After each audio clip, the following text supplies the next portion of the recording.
Good evening दोस्तों, और स्वागत है मूवी कथा पर। कभी सोचा है इंसान का सबसे बड़ा डर क्या होता है? अंधेरा, बंद जगह, या वो चीज़ें जो अंधेरे में छुपी होती है। आज हम बात करेंगे the famous cult classic horror film the descent की। ये सिर्फ 6 दोस्तों की एडवेंचरस ट्रिप नहीं है, बल्कि सांस रोक देने वाली एक ऐसी कहानी है जहाँ मौत हर कोने में इंतज़ार कर रही है। तो चलिए शुरू करते हैं। मूवी की स्टार्टिंग में दिखाया जाता है कि स्कॉटलैंड में सारा, जूनो, बेथ राफ्टिंग कर रहे हैं। सारा अपने पति और बेटी के साथ बहुत खुश है। यहाँ जूनो पानी में गिर जाती है एक मजाक के कारण। सारा का हस्बैंड उसको पानी से निकालता है, उसका हेलमेट उतारता है।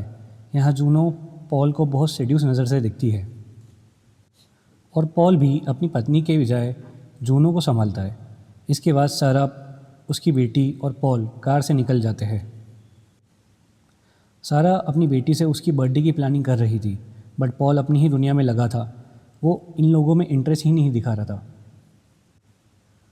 सारा ये सब चीज़ नोटिस करती है और पूछती है पॉल को कि तुम ठीक तो हो।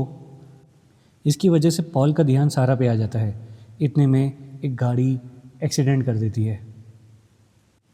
एक्सीडेंट में पॉल और उसकी बेटी ऑन द स्पॉट मर जाते हैं और सारा अपने आप को हॉस्पिटल में पाती है और वो ये सोचती है कि उसकी दुनिया अब ख़त्म हो चुकी है, बट सारा बहुत मुश्किल से बच जाती है।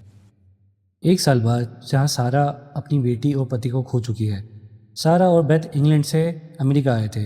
एवलांच माउंटेन की ओर बढ़ रहे थे। जूनो ने सारा और बेथ के साथ केव डाइव का प्लान बनाया था, जिस केव का नाम है बॉर्म केव। ये एक गुफा का एक्सप्लोरेशन करने वाले थे। पूरा ड्राइव करने के बाद सारा, बेथ एक कॉटेज में पहुंचती है जहाँ जूनो दोनों का इंतज़ार पहले से कर रही थी। जहाँ जूनो हमें और 2 कैरेक्टर से मिलवाती है, रेबेका और सैम, जो दोनों बहन हैं। और जूनो ने अपनी एक दोस्त को बुलाया था जिसका नाम है हॉली। नेक्स्ट डे सुबह सब पूरी तैयारी के साथ बॉरम केव्स के लिए निकल जाते हैं। कुछ दूर गाड़ी से जाते ही जल्द ही उनको अपने पैरों पे ही आना पड़ता है। जूनो को रास्ता पता था, इसलिए वो लीड कर रही थी और सब उसके पीछे पीछे आ रहे थे। इतने में हम देखते हैं कि जूनो ने अपना मैप बॉरम केव्स का गाड़ी में ही छोड़ दिया है कि ये सबसे बड़ी गलती थी। आइए आगे देखते हैं। सभी केव के पास पहुंचते ही चौंक गए क्योंकि केव बहुत बड़ी थी और काफ़ी अंधेरी थी।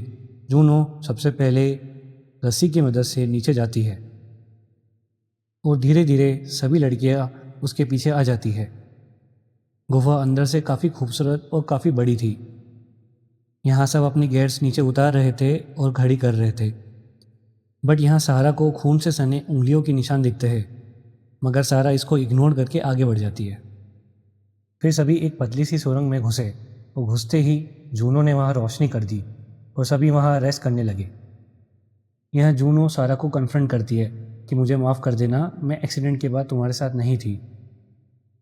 सारा जूनो की ये बात को नज़रअंदाज करके आगे का रास्ता ढूंढने लग जाती है। वो थोड़ी ही देर बाद उसको रास्ता मिल जाता है और वो बोलती है, दोस्तों मैंने रास्ता ढूंढ लिया है, जल्दी आ जाओ।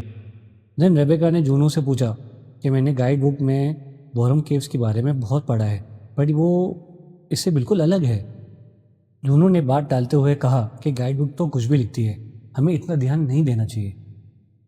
दूसरी तरफ सारा ने जो सुरंग ढूंढी थी, वहाँ से सब लोग निकल रहे थे। धीरे धीरे सभी सुरंग को पार कर रहे थे क्योंकि सुरंग बहुत नैरो थी।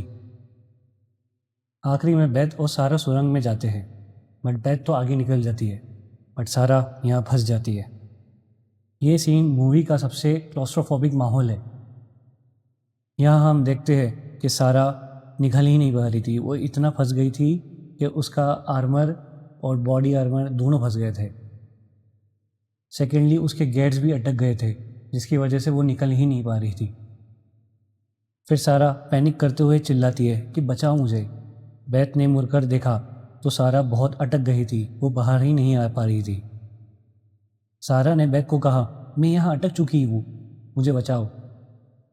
बेथ ने बोला, तुम बस गहरी सांसें लो और धीरे धीरे आगे बढ़ो। काफ़ी कोशिशों के बाद सारा अपनी जगह से हिल भी नहीं पा रही थी। यहाँ बेथ एक बहुत ठोस कदम उठाती है, सारा का हाथ पकड़ के खींचना चालू कर देती है, और इतने में सुरंग ढहना शुरू कर देती है। बेथ ने सारा को जैसे तैसे सुरंग से बाहर निकाल दिया। सभी लड़कियां देखती है कि सुरंग का मुंह बंद हो चुका है, वो वापस जाने का रास्ता बंद हो चुका है। रेबेका ने सबको शांत किया और कहती है कि गाइड बुक के हिसाब से केव में आने जाने के 3 रास्ते हैं, हमें बिल्कुल डरना नहीं चाहिए। उसने जूनो से केव के बारे में पूछा कि केव का मैप कहाँ है। जूनो झिझकते हुए कहती है कि ये बॉरम केव्स नहीं है, अनजान केव है। और ये सुनकर सबके पैरों तले से ज़मीन खिसक जाती है। जूनो कहती है कि ये अनजान केव था, इसलिए मैं एडवेंचर के लिए सबको यहाँ पे लेके आई हूँ, और अगर हमने ये केव पार कर दी तो हम फेमस हो जाएंगे और इस केव का नाम हमारे नाम पे पड़ेगा। जूनो की बात सुनकर सभी बहुत डर गए, क्योंकि सिक्योरिटी के लिए उन्होंने रेस्क्यू टीम को इन्फॉर्म नहीं करा था। अब सभी धीरे धीरे आगे बढ़ते हैं और बीच में एक खाई आ जाती है। आगे का रास्ता दूसरी तरफ था और खाई बहुत गहरी थी। यहाँ रेबेका खुद चढ़कर पत्थरों के बीच में क्लाइंबिंग करती है, हुक फंसाती है। 2 हुक फंसाने के बाद एक तीसरा हुक मिलता है जो पहले से ही था, उसमें वो रस्सी डाल के आगे बढ़ जाती है। अब सभी एक एक कर कर खाई को धीरे धीरे पार करते हैं, पर जूनो आखिरी में आती है। और जूनो को लगा कि रस्सी आगे भी काम आएगी, तो हुक और रस्सी दोनों को निकाल कर आगे बढ़ जाती है। इतने में वो तीसरा हुक गिर जाता है और जूनो खाई में लटक जाती है। सभी ने उसको धीरे धीरे ऊपर खींचा और सभी की जान में जान आ गई। यहाँ जूनो बोलती है कि हुक 100 साल पुराना है, ये अभी कोई यूज़ नहीं करता है। इससे ऑडियंस को पता चलता है कि किसी और ने ये केव पार करने की कोशिश करी थी, बट वो सफल हुआ। आइए जानते हैं आगे। अब धीरे धीरे सभी आगे बढ़ते हैं और आगे जाके बेथ को एक पेंटिंग दिखाई देती है जो दूर रास्ते को बताती है। ये 2 रास्ते केव के ही थे कि केव का अगर एक रास्ता एंट्री है तो दूसरा रास्ता एग्जिट। सभी के चेहरे खिल जाते हैं और फिर सभी आगे बढ़ जाते हैं। आगे बढ़ते बढ़ते सभी को लगा कि हम ये पार कर लेंगे, बट यहाँ उनके अलावा और भी कोई मौजूद था। थोड़ी देर बाद हॉली को एक रोशनी दिखाई देती है। वो पागलों जैसी रोशनी की तरफ भागती है। जूनो ने बोला वो सूरज की रोशनी नहीं है, बट हॉली अनसुना कर देती है और हॉली एक गड्ढे में गिर जाती है, जिससे उसका पैर टूट जाता है और हड्डी बाहर आ जाती है। सैम जो डॉक्टर की पढ़ाई कर रही थी, वो हॉली की पट्टी करती है, लेकिन सारा को किसी की आवाज़ सुनाई देती है। वो पलट कर देखती है कि एक इंसान क्रिएचर पानी पी रहा है और टॉर्च मारने पे गायब हो जाता है अंधेरों में। सारा हैरान हो गई कि ये क्या हो गया, वो कौन था। दूसरी जगह हॉली की पट्टी होने के बाद जूनो बोलती है कि हम 3 किलोमीटर ज़मीन के नीचे है, सूरज की रोशनी नहीं आ सकती यहाँ। वो एक फॉस्फोरस था। सारा सबको बोलती है मैंने वहाँ अंधेरे में किसी को देखा है, वो इंसान जैसा लग रहा था, शायद हम अकेले नहीं हैं। पर सारा की बात कोई नहीं मानता। जूनो बोलती है कि तुम हेलुसिनेट कर रही हो, और सभी ने जूनो का समर्थन किया और धीरे धीरे सभी आगे बढ़ गए। आगे जाकर उनको एक खुली जगह मिलती है। खुली जगह में जाते ही लकड़ियों जैसी उनके पैरों में कुछ चीज़ें आ जाती है और वो अथराने लग जाती है। सारा ने नाइट विजन से जब देखा तो उसकी आंखें फटी की फटी रह गई। वो बोली यहाँ तो सैकड़ों हड्डियाँ हैं। ये सुनकर वो ये सब देखकर सभी बहुत डर गए। अगले ही पल जब सारा ने बेथ की तरफ कैमरा घुमाया तो उसकी रूह कांप गई। बेथ के पीछे एक क्रॉलर झांक रहा था, जैसे वो इंसान और हैवान का मिला जुला रूप हो। सारा चीख पड़ी और क्रॉलर ऊपर चढ़ गया और वो गायब हो गया। सभी लड़कियां बेहद डर गई और आगे बढ़ने लगी। आगे बढ़ते ही क्रॉलर्स का गुर्राना शुरू हो गया। क्रॉलर्स ने उनको चारों तरफ से घेर लिया था। सभी अलग अलग हो गए। एक क्रॉलर ने हॉली की गर्दन में से मांस का टुकड़ा ही फाड़ दिया। हॉली की जान वहीं चली गई। जूनो उसे बचाने लगी क्योंकि क्रॉलर हॉली को ले जाने लग रहा था।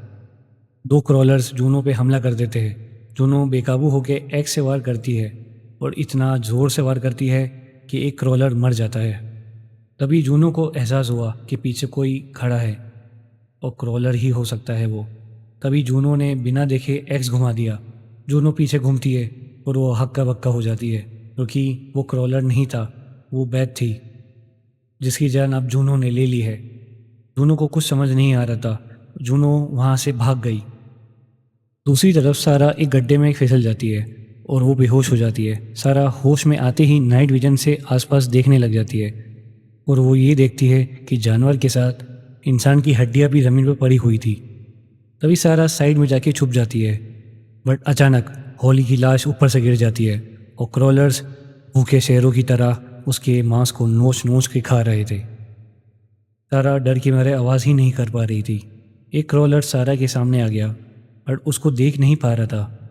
इतने में जूनो की आवाज़ पूरे गुफा में गूंजती है और आवाज़ सुनते ही जूनो की तरफ वो क्रॉलर्स भागते हैं। सारा धीरे धीरे बाहर जाने लगती है। सारा ने किसी तरह आग जला ली थी क्योंकि एक केरोसिन की बोतल वहाँ बहुत सालों से पड़ी थी। दूसरी तरफ जूनो को एक एरो दिखता है। उसे लगता है यहाँ पहले कोई आया था, उसने ही निशान लगाया है। दूसरी ओर सैम और रेबेका भी डर डरा के आगे बढ़ रहे थे और एक क्रॉलर ने सैम पे हमला भी कर दिया था। इतने में जूनो ने आके वो एक्स से उस क्रॉलर की खोपड़ी ही खोल दी। जूनो, रेबेका और सैम को पता चलता है कि क्रॉलर्स अंधे हैं, वो सिर्फ आवाज़ से पीछा करते हैं। जूनो ने मार्किंग के बारे में दोनों को बताया कि वो बाहर निकल सकते हैं, बस हमें खामोश रहना पड़ेगा ताकि वो क्रॉलर्स हमारे पीछे ना आए। और सीन सारा पे शिफ्ट होता है। बैथ ने सारा को आवाज़ दी और कहा, यह हालत जूनो ने की है, तुम उससे दूर रहना। वो मुझे मरते हुए छोड़ गई क्रॉलर्स के हवाले। सारा बैथ को उठाने लगती है बट बैथ मरने के करीब थी। बैथ ने जूनो का लॉकेट सारा को दिया और उस लॉकेट पे लिखा था लव ईच डे। सारा समझ जाती है ये लॉकेट उसके हस्बैंड पॉल का है और जूनो और पॉल एक साथ लव अफेयर में थे। इस सदमे से सारा रोने लग जाती है, लेकिन क्रॉलर्स की आवाज़ सुनते ही बैथ ने सारा से रिक्वेस्ट की कि तुम मुझे मार दो। सारा ने रोते हुए अपनी बेस्ट फ्रेंड को मार दिया। इससे बैथ को मर्सी वाली डेथ मिल गई। सारा अब वो पॉट से बाहर जाती है और एक छोटा क्रॉलर सारा को पीछे से दबोच लेता है। सारा ने फाइट करते हुए उसको पैर से कुचल दिया। वो एक बच्चा था। तभी उसकी माँ आई और बच्चे को मरा हुआ देखकर बहुत चिल्लाने लगी, लेकिन गलती से सारा एक खून से भरे गड्ढे में गिर जाती है, जिसकी आवाज़ वो माँ क्रॉलर सुन लेती है और वो भी वो गड्ढे में आ जाती है। इस टाइम मादा क्रॉलर सारा पे हावी होती है बट सारा किसी तरीके से उसको भी मार देती है। अब दूसरे सीन में सैम, रेबेका, जूनो के पीछे बहुत क्रॉलर्स पड़ जाते हैं, जहाँ रेबेका, जूनो अलग हो जाते हैं और सैम भी अलग हो जाती है। भागते भागते सैम को खाई दिखती है। वो उसके ऊपर चढ़ने लगती है बट सामने से रेबेका और जूनो उसको मना करते हैं क्योंकि वहाँ भी एक क्रॉलर था। तभी वो क्रॉलर सैम के पास आ जाता है और उसकी गर्दन चीर देता है। सैम ने भी अपनी बची हुई ताकत से उसको भी मार दिया और यहाँ हम देखते हैं कि सैम भी मर जाती है। अपनी बहन की मौत से रेबेका रोने लगती है बट उतने में पीछे से एक क्रॉलर रेबेका का पेट चीर देता है और उसे वहीं खाने लग जाता है। ये देखकर जूनो बहुत घबरा जाती है और वो खाई में ही छलांग मार देती है। संयोग से नीचे पानी था, तभी वो ऊपर चढ़ने लगती है और सारा उसको ऊपर खींच लेती है। यहाँ हमें सारा का ज़बरदस्त ट्रांसफॉर्मेशन दिखता है। सारा की आंखों में खून सवार था और वो खुद भी खून से भरी हुई थी। जूनो ने उसे सैम और रेबेका की मौत के बारे में बताया बट सारा ने जूनो से बैथ के बारे में पूछा, ये देखने के लिए कि जूनो क्या बोलती है। बट जूनो बोलती है कि बैथ क्रॉलर के हाथों मारी गई। सारा और जूनो बाहर निकल रहे थे बट यहाँ 3 क्रॉलर पहले से बैठे हुए थे और उन्होंने उन दोनों पे हमला कर दिया और दोनों ने पूरी बहादुरी से वो तीनों क्रॉलर का सामना किया और तीनों क्रॉलर को मार दिया। सारा ने जूनो को लॉकेट बताया। जूनो समझ गई कि सारा को अब सब पता चल गया है। सारा ने जूनो का पैर पे एक्स मार दिया और मरने के लिए वहीं छोड़ दिया। जूनो ने जैसे तैसे एक्स निकाला अपने पैर से बट बहुत सारे क्रॉलर्स आने की वजह से वो मर जाती है। दूसरी तरफ सारा बाहर जाते हुए एक गड्ढे में गिर जाती है और वो बेहोश हो जाती है। जब सारा को होश आता है तो वो एक रोशनी की ओर बढ़ती है और वो फाइनली बाहर आ जाती है और वो भाग के गाड़ी की तरफ बढ़ने लगती है और गुफा से दूर गाड़ी को रोकती है। और जो गुफा में उसके साथ हुआ, उसके फ्रेंड्स के साथ हुआ, वो सोचते सोचते वो रोने लग जाती है और उसको उल्टी आती है। पर जब उल्टी करने के बाद वो सीट पे देखती है तो जूनो उसके साथ बैठी हुई मिलती है तो दोस्तों ये थी डिसेंट मूवी की एक एंडिंग। अब हम अल्टरनेटिव एंडिंग की बात करते हैं। सारा बाहर जाते हुए गिर गई और बेहोश हो गई। जब होश आया तो वो एक रोशनी की ओर बढ़ के बाहर निकल जाती है। वो भाग के गाड़ी की तरफ बढ़ने लगती है और वो गुफा से बहुत दूर आ जाती है। जब गाड़ी रुकती है तो गुफा में से जो हुआ उसके साथ उसको सोचते सोचते रोने लग जाती है। अब वो उल्टी कर देती है। जब वो उल्टी ख़त्म करके कार में वापस बैठती है, वो पाती है कि वो अभी भी गुफा में है। दरअसल वो हेलुसिनेट कर रही थी। सारा को अपनी बेटी की आवाज़ सुनाई देती है और वो अपने सामने अपनी बेटी को देखती है जो केक लेके बैठी थी। तो दोस्तों ये थी डिसेंट मूवी की एक्सप्लेनेशन। होपफुली आपको ये पसंद आई होगी।